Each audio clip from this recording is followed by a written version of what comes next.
Tell me, what is that one single clutter item that you see every single day?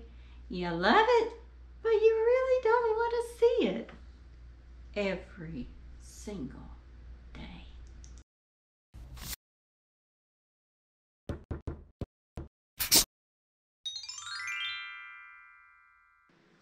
Hi, I'm Angel, and this is Done Unperfectly, the place where we battle perfection one project at a time, getting things done unperfectly. So today we're identifying that one clutter item that you absolutely love, but you just don't want to see it every day. That one clutter item for me is the air fryer. Now, my husband bought this a couple months ago and he loves it. And honestly, I do too. It's great for quick lunches. It's a wonderful little device. However, I don't want it on my counter. I don't want to see it every day. But I need to consider my husband here. He loves it. So what can we do for a quick compromise? So for this compromise, I'm considering two things. One, where is he using it? And two, how often is he using it? In this case, he's using it right here, just about every single time, once or twice a week. So throwing it in long-term storage cabinet doesn't make sense because it's just going to land right back here. This, my friends, is what I call overflow clutter. Overflow clutter is here because it's new item introduced into my kitchen and there's no space for it yet. Now, how do I fix overflow clutter? Boundaries. And what's the boundary in this case? Kitchen cabinets. For those of you that are struggling with the guilt of decluttering, and it's a real thing, a lot of people struggle with guilt. For those of you that are struggling with guilt, the kitchen cabinets are the bad guy. They limit what you can save. After all, you would save everything you could, wouldn't you? But the kitchen cabinets, it's their fault. So, with all of that in mind, I think for our compromise, I'm going to use the cabinet below here for the air fryer. And we're going to have to let this boundary tell us what we can and cannot keep. Whatever you do, do not take everything out of the cabinet and vomit it onto your counters. You're going to regret it. We've all been there where we've had enough and we take everything out of the cabinet and throw it on the counter and 15 minutes later we're miserable because we've made matters worse. So what I recommend is get yourself a scrap piece of paper. And on this scrap piece of paper, take a minute and think, what's in this cabinet? So I have listed items that I know are in the cabinet, or I think I know are in the cabinet. One of them is a turkey basting pan. The next, I'm pretty confident the rice cooker is in that cabinet. 2, I have a chopper. 3, I have cutting boards. 4, I have a Tupperware pitcher. Now, on the other side of the paper, I've wrote, how often do I use these items? So the turkey baster was once or twice a year. The rice cooker probably gets used once a month. The chopper, it gets used often. And cutting board often as well. And Tupperware pitcher, I hardly ever use a Tupperware pitcher, if at all. At the bottom piece of your paper, write overlooked items. Now let's get started. But first, ground rules. Don't take anything out that takes you more than 15 minutes to put back. Remember, decluttering is just a 15-minute activity and then you stop.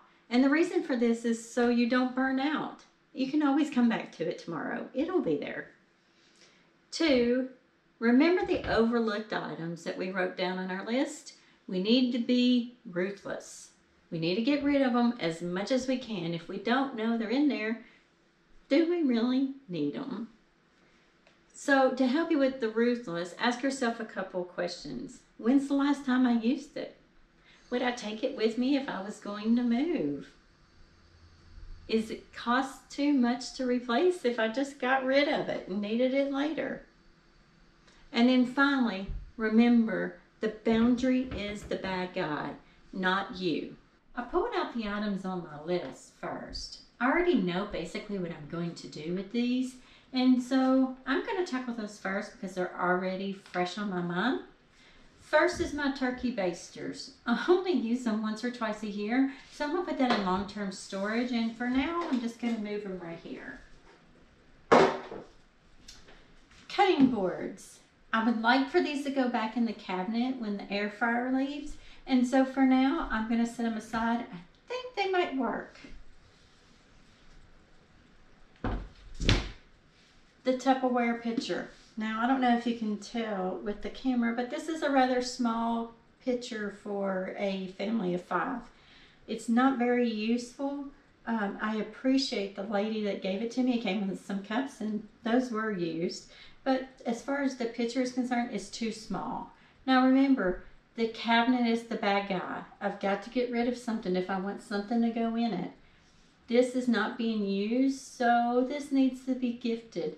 I have a great idea of where this can go, and I'm going to see if they want it, and bless them. The rice cooker that we use once a month. This will be put in a cabinet with smaller appliances and just fits better. The chopper, I'm going to leave in that cabinet for now, because that's where the cutting boards are, and it only makes sense. So after I've dealt with everything that I knew was in there, now it's time to look at the overlooked items. The things on this counter are things that I just overlooked, even though they were in there. For example, this pizza pan. Had no idea I even had a pizza pan. We don't make homemade pizzas. And I asked my husband, why do we have a pizza pan? He bought this for camping, for his Dutch oven that he cooks on with charcoal. So this will be moved to the area with the camping stuff. Next, bread. I knew bread was in the cabinet. I just didn't think anything of it. So for now, I'm going to set that aside. That's going back into the cabinet with the fryer as well. This pitcher. We've had this pitcher since we were first married. We actually used this pitcher. It just didn't come to mind. I was thinking about the yellow Tupperware one. This one's used, and I'm going to put this one back in the cabinet with the air fryer as well. Potatoes, just like the bread. I knew we had it. They just need to go back in there. A pastry rolling pin. For anyone watching this video, you're probably laughing hysterically that I even have a pastry rolling pin, but I do. And so I talked to my daughter, who loves to bake and cook and make desserts, and see if she would like it for her new house, and she said, that's great. She says, I'll take it, because she doesn't have a rolling pin yet. So I'm fulfilling a need, not creating clutter in another home. She will use this, and if you're watching, I would like some cookies. Oh, I'm going to set this aside to give to her later. Never fear, I have the old traditional rolling pin. So if I'm going to use between one or the other, I had this located in another cabinet where it made sense, and I knew where it was. So I have this in case it's needed at a later date. So the next item I found in my cabinet was one of these Ninja mixer gadgets that we love. My daughter uses it on occasion, pretty much on occasion, to make smoothies. She drinks a lot of smoothies. So this is something that's used in their home. But hold on just a second. We also have a regular traditional mixer that is in another cabinet. Now there's no need for both because it's just too much. Remember, the kitchen cabinets are the bad guys. We have to decide what we are and are not going to be able to fit in. And so when it comes to a final decision between two items like this is awfully bulky, and we don't use it as often as this. And this is a little handy because you could just mix up your smoothie and take it out the door and you're good to go. So this seems a little more practical for our family.